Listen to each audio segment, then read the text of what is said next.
Hey, Jimmy, do you want to see Azalea's nudes? That is Erica Nagai.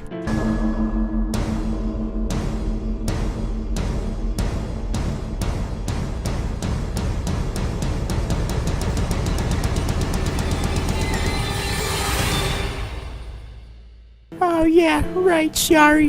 What are you drawing? A ball stretcher. Used as part of cock and ball torture. Oh yeah, ball stretcher, huh? Yeah, Jimmy, those kinda hurt. How do they feel on you?